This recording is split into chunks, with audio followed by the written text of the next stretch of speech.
Hi students, welcome back to our channel. അപ്പോൾ നമ്മൾ കഴിഞ്ഞ വീഡിയോയിൽ +2 ഹിസ്റ്ററി ഈ ഒരു എക്സാമിന് ചോദിക്കാൻ സാധ്യതയുള്ള എല്ലാ ചാപ്റ്ററിലെയും എസ് എ ക്വസ്റ്റ്യൻസ് ആയിരുന്നു ഡിസ്കസ് ചെയ്തിരുന്നത്. അപ്പോൾ ഈ ഒരു വീഡിയോ നമ്മൾ ഡിസ്കസ് ചെയ്യുന്നത് എല്ലാ ചാപ്റ്ററിലെയും എസ് എ ക്വസ്റ്റ്യൻസ് ഒഴികെ ബാക്കി ഏതൊക്കെ ഏരിയ ആണ് നമ്മൾ കവർ ചെയ്ത് പഠിക്കേണ്ടേ എന്നുള്ള കാര്യമാണ്. ഓക്കെ, അപ്പോൾ നമുക്ക് എന്തായാലും ലാഗ് ഇല്ലാതെ തന്നെ വീഡിയോയിലേക്ക് കടക്കാം. ഓക്കെ, അപ്പോൾ ഒന്നാമത്തെ chapter bricks, beads and bones. അപ്പോൾ ഈ ഒരു ചാപ്റ്ററിൽ നിന്ന് എസ് എ ക്വസ്റ്റ്യൻസ് ഒഴികെ ബാക്കി മാർക്കിന് ചോദിക്കാൻ സാധ്യതയുള്ള ക്വസ്റ്റ്യൻസ് ആണ് മിസ് ഇവിടെ പറഞ്ഞിട്ടുള്ളത്. ഓക്കെ, അപ്പോൾ മെയിനായിട്ട് പഠിക്കേണ്ട ഒന്നാണ് ഏത്? ഹാരപ്പൻ ഡിക്ലൈൻ, ഹാരപ്പൻ സംസ്കാരത്തിന്റെ അധപതനത്തിനുള്ള കാരണം. ഓക്കെ, അത് പോയിന്റ് ആക്കി പഠിച്ച് നിങ്ങൾ വിശദീകരിച്ച് എഴുതുക എക്സാമിന്. ഓക്കെ, നെക്സ്റ്റ് ക്വസ്റ്റ്യൻ ആണ് important features of Harappan religion. Harappan മതത്തിന്റെ പ്രധാന സവിശേഷതകൾ ഏതൊക്കെയാണ് എന്നുള്ളത്. ഓക്കെ, നെക്സ്റ്റ് തേർഡ് ക്വസ്റ്റ്യൻ ആണ് how archaeologist traced the social differences in Harappa. അതായത് ഹാരപ്പയിലെ സാമൂഹിക വ്യത്യാസങ്ങൾ പുരാവസ്തു ഗവേഷകർ എങ്ങനെയാണ് കണ്ടെത്തിയത്. ഓക്കെ, അപ്പൊ അതും എഴുതുക. നെക്സ്റ്റ് ഫോർത്ത് ക്വസ്റ്റ്യൻ ആണ് features of Harappan script. Harappan ലിപിയുടെ സവിശേഷതകൾ. ഇതൊക്കെ പോയിന്റ് പഠിച്ചിട്ട് നിങ്ങൾക്ക് എന്ത് ചെയ്യാം, മെസ്സേ പോലെ എഴുതാവുന്നതാണ് കേട്ടോ. ചെറിയ മാർക്കിനും അതായത് 2 മാർക്കിനും 3 മാർക്കിനൊക്കെ ചോദിക്കാൻ സാധ്യതയുള്ള ക്വസ്റ്റ്യൻസ് ആണ്. Next features of town planning in Mohenjodaro. മോഹൻജദാരോയിലെ നഗര ആസൂത്രണത്തിന്റെ സവിശേഷതകൾ. അത്യാവശ്യം 5 മാർക്കിനൊക്കെ ചോദിക്കാൻ സാധ്യതയുള്ള ഒരു ക്വസ്റ്റ്യൻ ആണ് കേട്ടോ. അപ്പൊ അങ്ങനെ പഠിക്കണം നിങ്ങൾ. നെക്സ്റ്റ് സിക്സ്ത് ക്വസ്റ്റ്യൻ ആണ് how Harappan procured raw materials for craft production. അതായത് കരകൗശല ഉൽപാദനത്തിനുള്ള അസംസ്കൃത വസ്തുക്കൾ ഹാരപ്പൻ എങ്ങനെ സംഭരിച്ചു എന്നുള്ളതാണ്. ഓക്കെ, അപ്പോൾ ഒരു 2 മെത്തേഡ് മെയിനായിട്ട് നമ്മൾ പഠിച്ചിട്ടുണ്ട്. അപ്പോൾ അത് എഴുതുക കേട്ടോ. അപ്പം നെക്സ്റ്റ് ക്വസ്റ്റ്യൻ മാപ്പാണ്. ഈ ഒരു ചാപ്റ്ററിൽ നിന്ന് മാപ്പ് ചോദിക്കുന്നതാണ്, ഇമ്പോർട്ടൻ്റ് ആണ്. അപ്പോൾ ഈ കാര്യങ്ങൾ, അതായത് ബനാവലി, അത് എന്താണ് അതിന്റെ പ്രത്യേകത എന്നുള്ളത് കൂടെ നിങ്ങൾ പഠിക്കാം. ബനാവലി എന്താണ്? ടെറാക്കോട്ട മോഡൽ ഓഫ് പ്ലഫ്ഷെയർ ആണ് ഇവിടുന്ന് കണ്ടെത്തിയിട്ടുള്ളത്. അതുപോലെ ദൊലാവിറ, അതൊക്കെ എവിടെയാണ് എന്നുള്ളത് മാപ്പിൽ നിങ്ങളൊന്ന് നോക്കണം കേട്ടോ. ഓക്കെ, ദൊലാവിറ എന്താണ് പ്രത്യേകത? Harappan site from where evidences of water reservoir കണ്ടെത്തിയതാണ്. ഓക്കെ, നെക്സ്റ്റ് കാലിബംഗനാണ്. രാജസ്ഥാനിലുള്ള പ്ലേസ് ആണ് അല്ലെ. അവിടുത്തെ പ്രത്യേകത എന്ന് പറയുന്നത് പ്ലഫ്ഡ് ഫീൽഡ് കണ്ടെത്തിയതാണ് കേട്ടോ. ഓക്കെ, ഉഴുതുമറിച്ച ഫീൽഡ്. നെക്സ്റ്റ് മോഹൻജദാരോ എന്താണ്? ഗ്രേറ്റ് ബാത്ത് ഇവിടെയായിരുന്നു എക്സിസ്റ്റ് ചെയ്തിരുന്നത്. ഓക്കെ, അപ്പൊ ഇതൊക്കെ നിങ്ങൾ മാപ്പിലൊന്ന് നോക്കി വെക്കണം. സിമ്പിൾ ആണ് കേട്ടോ. അപ്പൊ ഇങ്ങനെ ക്വസ്റ്റ്യൻ വന്നു കഴിഞ്ഞാൽ നിങ്ങൾ മാർക്ക് ചെയ്യണത്. നമുക്ക് ചാപ്റ്റർ 2 നോക്കാം. Kings, farmers and towns. രാജാക്കന്മാർ, കർഷകർ, നഗരങ്ങൾ. ഈ ഒരു പാഠഭാഗത്തിൽ നിന്ന് മെയിനായിട്ട് ഭൂമിദാനം, അതായത് ലാൻഡ് ഗ്രാൻസ് എന്താണെന്ന് പഠിക്കാം. നെക്സ്റ്റ് ശ്രേണി ഓർ ഗിൽഡ്സ്, ശ്രേണികൾ അല്ലെങ്കിൽ ഗിൽഡുകൾ എന്താണ് എന്നുള്ളത്. അടുത്തത് മൂന്നാമത്തെയാണ് views of Megasthenes on the military administration of the Mauryas. മൗര്യന്മാരുടെ സൈനിക ഭരണത്തെക്കുറിച്ചുള്ള മെഗസ്തനീസിന്റെ വീക്ഷണങ്ങൾ. ഇത് 4-5 മാർക്കിന് ചോദിക്കാൻ സാധ്യതയുള്ള ഒരു ക്വസ്റ്റ്യൻ ആണ് കേട്ടോ. Next limitation of inscriptional evidences, ലിഖിത തെളിവുകളുടെ പരിമിതികൾ. ഇത് നിങ്ങൾക്ക് എന്ത് ചെയ്യാം, പോയിന്റ് വൈസ് പഠിക്കാവുന്നതാണ്. ഓക്കെ ആണല്ലോ. നെക്സ്റ്റ് ഫിഫ്ത്ത് ക്വസ്റ്റ്യൻ ആണ് chief features of the dhamma policy of Ashoka. അശോകന്റെ ദമ്മ നയത്തിന്റെ പ്രധാന സവിശേഷതകൾ എന്താണ് എന്നുള്ളത്. ഓക്കെ, നെക്സ്റ്റ് കുഷാനാസ് എന്താണ് എന്നുള്ളത് പഠിക്കണം കേട്ടോ. അവരെ കോയിൻസിന്റെ കാര്യമൊക്കെ നിങ്ങൾ പഠിച്ചു വെക്കുന്നത് നല്ലതാണ്. നെക്സ്റ്റ് 7th ക്വസ്റ്റ്യൻ ആണ് 5 മാർക്ക്ഡ് കോയിൻ, ചാപ്പ കുത്തിയ നാണയങ്ങൾ എന്താണ് എന്നുള്ളത്. ഓക്കെ, അടുത്ത ക്വസ്റ്റ്യൻ ന്യൂമിസ്മാറ്റിക്സ് എന്താണ് എന്നുള്ളതാണ് കേട്ടോ. അപ്പം അതൊന്ന് പഠിക്കാം. ഇത്രയും കാര്യങ്ങളാണ് നമുക്ക് 2ാമത്തെ ചാപ്റ്ററിൽ നിന്ന് ഇമ്പോർട്ടൻ്റ് ആയിട്ട് പഠിക്കാനുള്ളത്. മിസ് ഇവിടെ എസ് എ ക്വസ്റ്റ്യൻസ് പറഞ്ഞിട്ടില്ല, അത് പാർട്ട് 1 നമ്മൾ ഓൾറെഡി ഡിസ്കസ് ചെയ്തതാണ് കേട്ടോ. അപ്പോൾ നമുക്ക് ചാപ്റ്റർ 3 നോക്കാം. Kinship, caste and class. ഇവിടെ ഫസ്റ്റ് ക്വസ്റ്റ്യൻ നോക്കാം. 4 varnas and their occupation mentioned in Dharmashastra. ധർമ്മശാസ്ത്രത്തിൽ പറഞ്ഞിരിക്കുന്ന 4 വർണ്ണങ്ങളും അവയുടെ തൊഴിലും. എളുപ്പമാണല്ലോ, അറിയാലോ. Next explain how varna and gender determine access to property and thereby social status of people in ancient India. അതായത് വർണ്ണവും ലിംഗഭേദവും സ്വത്തിലേക്കുള്ള പ്രവേശനവും അതുവഴി പുരാതന ഇന്ത്യയിലെ ആളുകളുടെ സാമൂഹിക നിലയും എങ്ങനെ നിർണ്ണയിക്കുന്നുവെന്ന് വിശദീകരിക്കാമോ? ഓക്കെ അല്ലേ ഈ ഒരു കാര്യം? ഇത് വളരെ ജനറൽ ആയിട്ടുള്ള ക്വസ്റ്റ്യൻ ആണ്. നിങ്ങൾ അതൊരു കഥ പോലെ അല്ലെങ്കിൽ പെട്ടെന്ന് മനസ്സിലാവുന്ന കാര്യമാണ് കേട്ടോ. അതൊന്ന് വായിച്ചു നോക്കണേ. Next explain social differentiation in early India and state how it affected the lower caste people.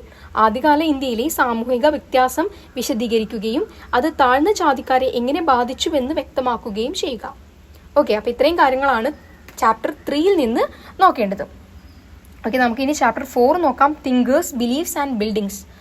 ഇവിടെ ഫസ്റ്റ് ക്വസ്റ്റ്യൻ ആണ് background that led to emergence of new religions in India. അതായത് ഇന്ത്യയിൽ പുതിയ മതങ്ങളുടെ ആവിർഭാവത്തിന് കാരണമായ പശ്ചാത്തലമാണ് കേട്ടോ. Okay, next question teachings of Buddha, അതായത് ബുദ്ധ തത്വങ്ങൾ എന്താണ് എന്നുള്ളതാണ്. അടുത്തത് ടീച്ചിങ്സ് ഓഫ് ജൈനിസം, ജൈന തത്വങ്ങൾ എന്താണ്, ഇതെല്ലാം നോക്കി വെക്കണം. ഓക്കെ, അടുത്തത് നോട്ട് ഓൺ സ്തൂപ, അതായത് അതിന്റെ ഘടനയെക്കുറിച്ച് വിശദീകരിക്കാനാണ്. ഓക്കെ, നെക്സ്റ്റ് ഹീനയാനിസം മഹായാനിസം, ഇതെന്താണ് എന്നുള്ളത്, രണ്ടും തമ്മിലുള്ള വ്യത്യാസം. ഓക്കെ, അടുത്തത് കുതകരശാല, ഇത് ചെറിയ മാർക്കിന് ചോദിക്കാവുന്നതാണ്, ജസ്റ്റ് ഒരു ഐഡിയ ഉണ്ടാക്കി വെക്കുക. ഓക്കെ, നെക്സ്റ്റ് 7th ക്വസ്റ്റ്യൻ ആണ് Buddhism provided equality and respect to woman, substantiate the statement in the light of Sangha, അതായത് ബുദ്ധമതം സ്ത്രീകൾക്ക് തുല്യതയും ബഹുമാനവും നൽകി സംഘത്തിന്റെ വെളിച്ചത്തിൽ പ്രസ്താവന സാധൂകരിക്കാനാണ്. ഓക്കെ, അപ്പൊ അത് റിലേറ്റ് ചെയ്തിട്ട് വേണം നിങ്ങൾ എന്ത് ചെയ്യാൻ, ഈ ഒരു പ്രസ്താവന, അതായത് എങ്ങനെയാണ് ബുദ്ധമതം വുമൻസിന് ഇക്വാളിറ്റി റെസ്പെക്റ്റും കൊടുത്തത് എന്നുള്ളത് പറയാം. ഓക്കെ, നെക്സ്റ്റ് ക്വസ്റ്റ്യൻ ആണ് മാപ്പാണ്. ഓക്കെ, അപ്പൊ ലുംബിനി എന്താണ്, ബോധ്ഗയ എന്താണ്, സാരനാഥ് എന്താണ്, കുശിനഗർ എന്താണ്. ഓക്കെ, ഇത് എന്താണ് എന്നുള്ളതും എവിടെയാണ് മാപ്പിൽ ലൊക്കേറ്റ് ചെയ്തിട്ടുള്ളത് എന്നും നിങ്ങൾ കണ്ടെത്തുക. ഓക്കെ, അപ്പൊ അത് മിസ് ഇവിടെ ആഡ് ചെയ്യാതിരുന്നത് മിസ് ടൈമിന്റെ വളരെ ഒരു പരിമിതി ഉള്ളത് കൊണ്ടാണ്. ഓക്കെ, മിസ് അത് ആഡ് ചെയ്യാതിരുന്നത്, അല്ലെങ്കിൽ മിസ് മാപ്പൊക്കെ കാണിച്ചു തന്ന് നിങ്ങൾക്ക് ചെയ്തു തന്നിരുന്നു. അത്രയും റിക്വസ്റ്റ് ഉള്ളതുകൊണ്ടാണ് മിസ് ഈ വീഡിയോ ഇത്രയും ടൈം ഇല്ലാതെ കൂടി മിസ് ചെയ്യുന്നത് കേട്ടോ.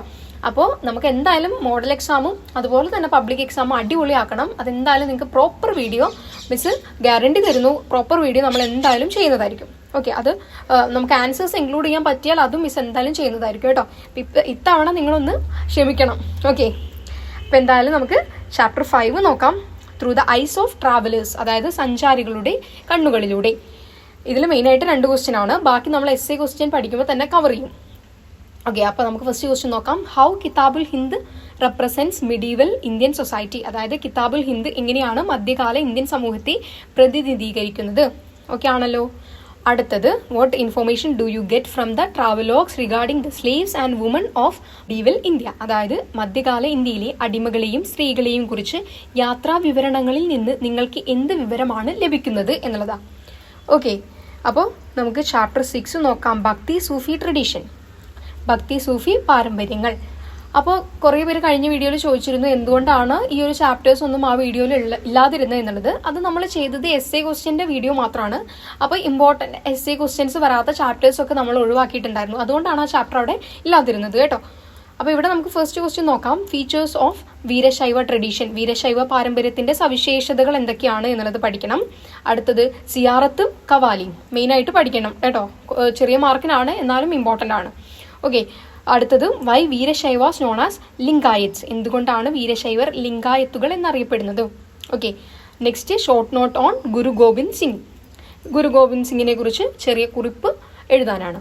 ഓക്കെ ആണല്ലോ. പിന്നെ അതുപോലെ തന്നെ ഇമ്പോർട്ടൻ്റ് ആയ കാര്യമാണ് സൂഫിസം, എന്താണ് സൂഫിസം എന്നുള്ളത് പഠിക്കണം. ഓക്കെ, നെക്സ്റ്റ് ചാപ്റ്റർ 7 ആണ് an imperial capital Vijayanagara, Vijayanagaram ഒരു സാമ്രാജ്യ തലസ്ഥാനം. ഓക്കെ, ഇവിടെ മെയിനായിട്ട് 6 ക്വസ്റ്റ്യൻ ആണ്. ഫസ്റ്റ് ക്വസ്റ്റ്യൻ നോക്കാം. Importance of trade in the Vijayanagara empire, Vijayanagara സാമ്രാജ്യത്തിലെ വ്യാപാരത്തിന്റെ പ്രാധാന്യം. Okay, next descriptions of Abdul Razzaq about the fortification in the Vijayanagara empire, Vijayanagara സാമ്രാജ്യത്തിലെ കോട്ടകളെ കുറിച്ചുള്ള അബ്ദുൾ റസാഖിന്റെ വിവരണങ്ങൾ എഴുതാനാണ്, അത് പഠിക്കണം കേട്ടോ. അടുത്തത് features of Amaranayaka system of the Vijayanagara empire, വളരെ ഇമ്പോർട്ടൻ്റ് ആണ്. വിജയനഗര സാമ്രാജ്യത്തിലെ അമരനായക സമ്പ്രദായത്തിന്റെ സവിശേഷതകൾ. ഓക്കെ, നെക്സ്റ്റ് 4th ക്വസ്റ്റ്യൻ ആണ്. Rule of Krishnadevaraya was characterised by expansion and consolidation, discuss, അതായത് കൃഷ്ണദേവരായരുടെ ഭരണത്തിന്റെ സവിശേഷത വിപുലീകരണവും ഏകീകരണവുമാണ് ചർച്ച ചെയ്യുക. ഓക്കെ, അപ്പോൾ ആള് എന്തൊക്കെയാണ് കൈപ്പിടിയിലാക്കിയിട്ടുള്ളത് എന്നുള്ളത് വിശദീകരിച്ച് എഴുതുക. ഡേറ്റ് നിങ്ങൾ എഴുതണം, ഇമ്പോർട്ടൻ്റ് ആണ്. ഇയർ കേട്ടോ. അപ്പോൾ ഹിസ്റ്ററിയിൽ ഇയറൊക്കെ ഇമ്പോർട്ടൻ്റ് ആണ്, അത് അങ്ങോട്ടും ഇങ്ങോട്ടൊന്നും മാറി എഴുതരുത്. അടുത്തത് മഹാനവമി ദിബ്ബ എന്താണ് എന്നുള്ളത് ഒരു ചെറിയ നോട്ട് പഠിച്ചു വെക്കുക. Next features of main buildings in the royal centre of Vijayanagara, വിജയനഗരത്തിന്റെ രാജകീയ കേന്ദ്രത്തിലെ പ്രധാന കെട്ടിടങ്ങളുടെ സവിശേഷതകൾ പഠിക്കാനാണ് കേട്ടോ. ഇത്രയേ ഉള്ളൂ ഈ ഒരു ചാപ്റ്റർ. അപ്പോൾ നമുക്ക് ചാപ്റ്റർ 8 നോക്കാം. Peasants, zamindars and the state. അതിൽ first question role of zamindars in the Mughal society, Mughal സമൂഹത്തിൽ സെമീന്ദാർമാരുടെ പങ്ക് വിശദീകരിക്കാനാണ്. Okay, next role of village panchayat in Mughal agrarian society, Mughal കാർഷിക സമൂഹത്തിൽ ഗ്രാമപഞ്ചായത്തുകളുടെ പങ്ക്. ഓക്കെ ആണല്ലോ. Next land revenue system of the Mughal empire, അതായത് മുഗൾ സാമ്രാജ്യത്തിന്റെ ഭൂനികുതി സമ്പ്രദായം വിശദീകരിക്കാൻ. ഓക്കെ, അടുത്തത് ചെറിയ മാർക്കിന് ചോദിക്കുന്നതാണ് എങ്കിലും ഇമ്പോർട്ടൻ്റ് ആണ്. ജിൻ സൈക്കാമിൽ എന്താണ്, അതുപോലെ ജാമ ആൻഡ് ഹസിൽ തമ്മിലുള്ള വ്യത്യാസം, അതുപോലെ തന്നെ ഖുദ് കാ ഇഷ്റ ആൻഡ് പാഹി കാ ഇഷ്റ. ഓക്കെ അപ്പോൾ ഇത്രയേ ഉള്ളൂ ഈ ഒരു ചാപ്റ്റർ. അടുത്തത് ചാപ്റ്റർ 9 ആണ്, കിങ്സ് ആൻഡ് ക്രോണിക്കിൾസ്. ഇതിലെ ഫസ്റ്റ് ക്വസ്റ്റ്യൻ ആണ് features of calligraphy during Mughal period. Mughal കാലഘട്ടത്തിലെ കാലിഗ്രഫിയുടെ പ്രാധാന്യം അല്ലെങ്കിൽ സവിശേഷതകൾ എഴുതാനാണ് കേട്ടോ. Next brief note on Akbarnama. അക്ബർനാമയെ കുറിച്ചുള്ള ലഘു കുറിപ്പ് എഴുതുക. ഓക്കെ. അടുത്തത് short note on Abdul Hamid Lahori. Abdul Hamid ലാഹോറിയെ കുറിച്ചുള്ള ചെറിയ കുറിപ്പ് പഠിച്ചു വയ്ക്കാം. ഓക്കെ, അപ്പോൾ ഇത്രയേ ഉള്ളൂ ഈ ഒരു ചാപ്റ്റർ. അടുത്തത് ചാപ്റ്റർ 10 ആണ്, colonialism and the countryside. First question നോക്കാം, background of Santhal revolt. Santhal കലാപത്തിന്റെ പശ്ചാത്തലം എഴുതാൻ. ഓക്കെ, അപ്പോൾ ഉണ്ടാവാനുള്ള കാരണങ്ങളൊക്കെയാണ് കേട്ടോ. അടുത്തത് റിയോട്ട്വാരി സിസ്റ്റവും സെമീന്ദാരി സിസ്റ്റവും തമ്മിലുള്ള കമ്പാരിസൺ അല്ലെങ്കിൽ ഇവ തമ്മിലുള്ള വ്യത്യാസം എന്താണ് എന്ന് എഴുതാൻ. അടുത്തത് വൈ സെമീന്ദാസ് ഡിഫോൾട്ടഡ് ഓൺ പേയ്മെന്റ്സ്. എന്തുകൊണ്ടാണ് സെമീന്ദാർമാർ പണം അടയ്ക്കുന്നതിൽ വീഴ്ച വരുത്തിയത്, കാരണങ്ങൾ എഴുതാനാണ് കേട്ടോ. അടുത്തത് റിക്കാർഡിയൻ ഐഡിയാസ് എന്താണ്, ഒരു ചെറിയ കുറിപ്പ് പഠിച്ചു വെക്കാം. Fifth question, who were jotedars, how their emergence weakened zamindars. Jotedar ആരായിരുന്നു, അവരുടെ ആവിർഭാവം ജമീന്ദാർമാരെ എങ്ങനെയാണ് ദുർബലപ്പെടുത്തിയത് എന്നുള്ളത്. ഓക്കെ, അപ്പോൾ നമുക്ക് ചാപ്റ്റർ 11 നോക്കാം, റബൽസ് ആൻഡ് രാജു. ഇവിടെ മെയിനായിട്ട് നമ്മൾ ആ എസ് എ ക്വസ്റ്റ്യനിൽ പറഞ്ഞ ഒരു ക്വസ്റ്റ്യൻ പഠിക്കുന്നതോട് കൂടിയിട്ട് തന്നെ ബാക്കി ക്വസ്റ്റ്യൻസ് ഒക്കെ നിങ്ങൾക്ക് കവർ ചെയ്യാനായിട്ട് സാധിക്കും. ഓക്കെ, അപ്പോൾ മാപ്പും ഈ ഒരു ചാപ്റ്ററിന്റെ പ്രത്യേകതയാണ്, പഠിച്ചു വെക്കണേ. അപ്പോൾ ഇവിടുത്തെ ഒരു ക്വസ്റ്റ്യൻ എന്ന് പറയുന്നത് analyse the reason why revolt of 1857 was particularly wide spread in Awadh. Important ആണ്. അതുപോലെ മാപ്പ് അവധ്, കാൺപൂർ, ഡൽഹി, ലക്നോ, ജഗദീഷ്പൂർ, ഝാൻസി, ഇത്രയും കാര്യങ്ങൾ. ഇതെന്താണ് പ്രത്യേകത, എവിടെയാണ് മാപ്പിൽ വരുന്നത് എന്നുള്ളതും കൂടെ പഠിക്കണം. ഓക്കെ, നമുക്ക് നെക്സ്റ്റ് ചാപ്റ്റർ നോക്കാം. ചാപ്റ്റർ 12 ആണ്, മഹാത്മാഗാന്ധി ആൻഡ് നാഷണലിസ്റ്റ് മൂവ്മെന്റ്. അപ്പോൾ ഈ ഒരു ചാപ്റ്ററും നമ്മൾ എസ് എ പഠിക്കുന്നതോട് കൂടിയിട്ട് ഓൾമോസ്റ്റ് എല്ലാ ഭാഗവും കവർ ആവും. അതായത് salt satyagraha, quit India movement, non cooperation movement, ഇത്രയും കാര്യങ്ങൾ എങ്ങനെ ക്വസ്റ്റ്യൻ വന്നു കഴിഞ്ഞാലും നിങ്ങൾക്ക് എഴുതാനായിട്ട് സാധിക്കും. ഓക്കെ, അടുത്ത question, last heroic days of Mahatma Gandhi. മഹാത്മാഗാന്ധിയുടെ അവസാന വീരോചിത ദിനങ്ങൾ എങ്ങനെയായിരുന്നു എന്നുള്ളത് എഴുതുക. ഓക്കെ, അടുത്തത് what are the 2 things Lahore session of Indian national Congress significant four. അതായത് ഇന്ത്യൻ നാഷണൽ കോൺഗ്രസിന്റെ ലാഹോർ സമ്മേളനത്തിന് പ്രാധാന്യമുള്ള 2 കാര്യങ്ങൾ എന്തൊക്കെയാണ്. അപ്പോൾ നമുക്കറിയാം പൂർണ്ണ സ്വരാജാണ് മെയിനായിട്ട് വരുന്നത്. അതെല്ലാം ചേർത്തുകൊണ്ട് നിങ്ങൾ ആൻസർ ചെയ്യാം. ഓക്കെ, അപ്പോൾ ഇത്രയും ചാപ്റ്റേഴ്സാണ് ഈ ഒരു എക്സാമിന് നമുക്കുള്ളത്. 12 ചാപ്റ്റേഴ്സ്. വളരെ എളുപ്പമാണ്, നിങ്ങളൊരു കഥ പോലെ പഠിക്കുക. ഇപ്പം തന്നെ നിങ്ങൾ ശ്രമിച്ചു കഴിഞ്ഞാലാണ് നമുക്ക് മോഡൽ എക്സാമും പബ്ലിക് എക്സാമും നന്നായിട്ട് എഴുതാനായിട്ട് സാധിക്കുള്ളൂ. അപ്പോൾ ഇത് നിങ്ങൾ എന്ത് ചെയ്യരുത്, അങ്ങനെ നിസ്സാരമായിട്ട് കാണരുത് കേട്ടോ. അതാണ് മിസ്സിന് പറയാനുള്ളത്. ഓക്കെ, അപ്പോൾ എന്തായാലും നാളത്തെ എക്സാം നിങ്ങൾ നന്നായിട്ട് എഴുതുക. എക്സാം കഴിഞ്ഞ് വന്നാൽ മിസ്സിനെ അറിയിക്കണം കേട്ടോ എങ്ങനെ ഉണ്ടായിരുന്നു എന്നുള്ളത്. അപ്പോൾ ഓക്കെ, എന്തായാലും ഓൾ ദി ബെസ്റ്റ്. എല്ലാവർക്കും നന്നായിട്ട് എഴുതാനായിട്ട് സാധിക്കട്ടെ കേട്ടോ. താങ്ക്